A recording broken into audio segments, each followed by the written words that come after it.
Hi, thanks for joining us. I'm speaking today with the Australian Strategic Policy Institute's Executive Director, Mr. Peter Jennings. Thank you so much. Hi. My pleasure.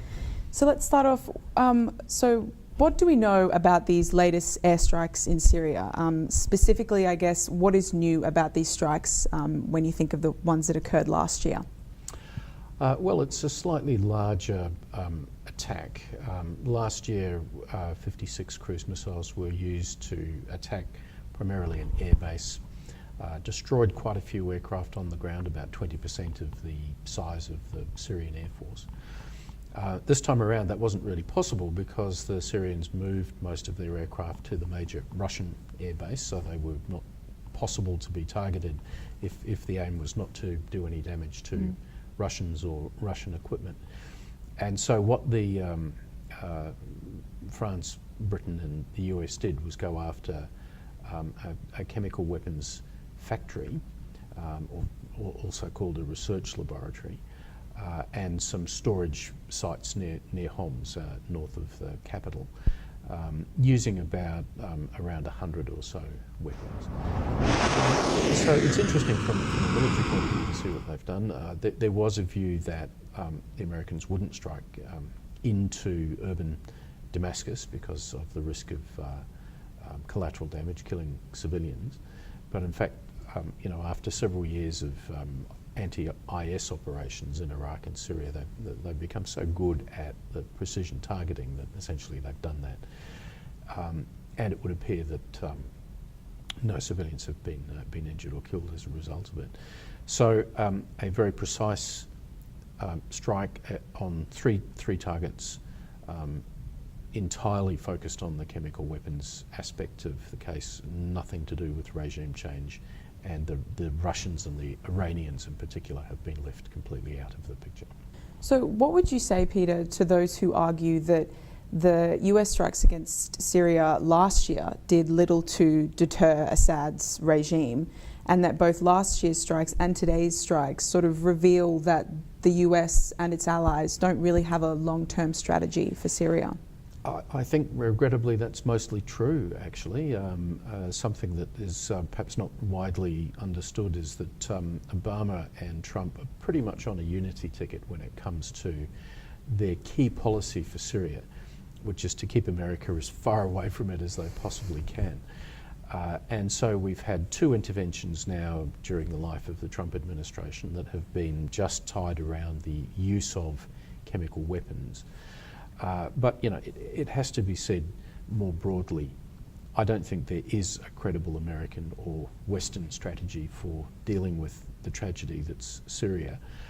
I'm very happy to see that the US is backing the idea of a prohibition against the use of chemical weapons, but we shouldn't forget the fact that 500,000 people have been killed in the civil war since 2012. And yet no one's really been prepared to intervene in a way that says that that's important. So, my sort of overall judgment is that Syria will continue to be a massive international tragedy, and I don't see any real prospect for peace in months or even possibly years. So what type of response do you think we can expect to see from Syria and perhaps more importantly Russia after these strikes? Well, the Russians have been talking in sort of apocalyptic terms about how they're going to hit back at the United States. There will be consequences.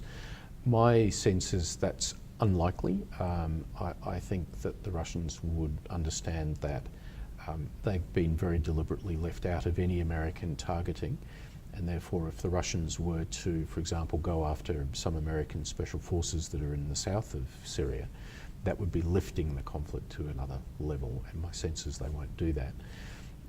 There's possible things that they might do, including perhaps cyber attacks into France, Britain and the US.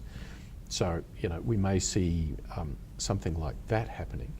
And generally, of course, what we have now is probably the worst state of relations between Russia and the West since before the fall of the Berlin Wall.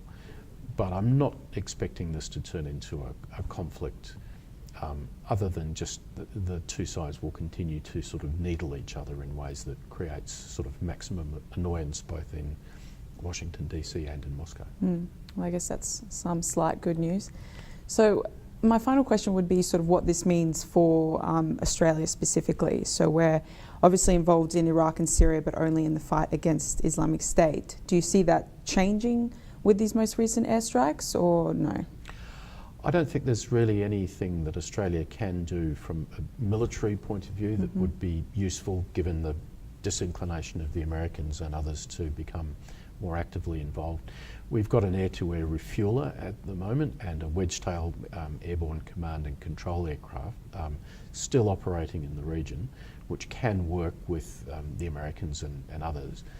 But essentially, we brought the Super Hornets back home because we'd run out of things to bomb as far as the Islamic State was concerned. I think what Australia should be doing now is putting its focus into aid, particularly around the refugee camps. And I'm not just saying that from the point of view of humanitarian concern, although I do have those, but also those camps, I think, are the potential breeding ground for the next generation of extremists. And so what the international community needs to do is to try to give those folk some sense of hope beyond just being stuck in a camp in Jordan or in Turkey or wherever, that their life can at some point return to normal. So I think that would be the most constructive thing Australia could do. Thank you so much for watching. You can always read more about this on ASPI's The Strategist blog, or follow us on Twitter at ASPI_org.